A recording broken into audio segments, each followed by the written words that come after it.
Have you ever felt like your parents just don't get it? That their rules are old-fashioned and their advice is just, well, out of touch? I've been there. Let me tell you a story about a young man named Leo and his father. Leo was a talented artist, dreaming of making it big in the city. His father, a quiet man who had worked his entire life as a carpenter, just wanted Leo to have a stable job.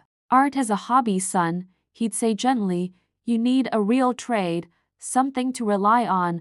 Leo would just roll his eyes. He saw his father ease calloused hands and simple life as a symbol of everything he didn't want. To him, his dad's advice felt like a cage, holding him back from his brilliant future. He grew distant, frustrated, and every conversation felt like a battle. He couldn't wait to leave his small town behind. The day he left for the city, his father handed him a small, handcrafted wooden box. It was plain but perfectly made. For your important things, was all he said. Leo mumbled a thank you and tossed it into his bag, barely giving it a second thought. Life in the city was tough, really tough. Rejections piled up, rent was always due, and the dream felt further away than ever. He worked odd jobs, barely scraping by. He was too proud to call home, too stubborn to admit his father might have had a point about needing something stable. One lonely evening,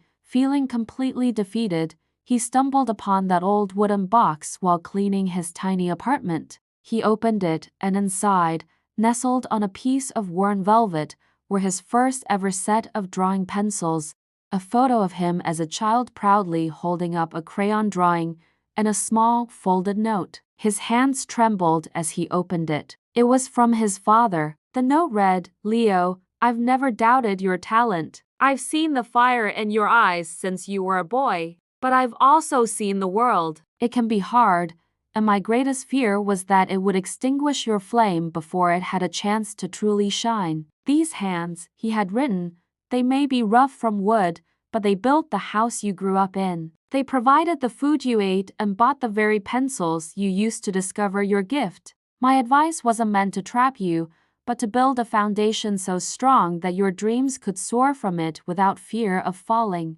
I have always been, and will always be, your biggest fan. Tears streamed down Leo's face. In that moment, he didn't see a simple carpenter. He saw a man who had sacrificed his own comforts, who had worked tirelessly, all to create a launch pad for his son's dreams. He saw that the calloused hands weren't a sign of a failed life, but a testament to a life of love and sacrifice. He finally understood that his father's old-fashioned advice wasn't about limiting him. It was about protecting him, about giving him the best possible chance. Leo packed his bags that night. He didn't go home defeated, but with a new purpose. He enrolled in a local trade school to learn design and fabrication, merging his father's practical skills with his own artistic vision. He learned to build, to create with his hands, just like his dad. He started his own business, crafting bespoke furniture that was both functional and beautiful pieces of art. The greatest respect we can show our parents isn't just about saying yes sir or yes ma'am. It's about taking the time to understand the why behind their words. It's about recognizing that their experiences,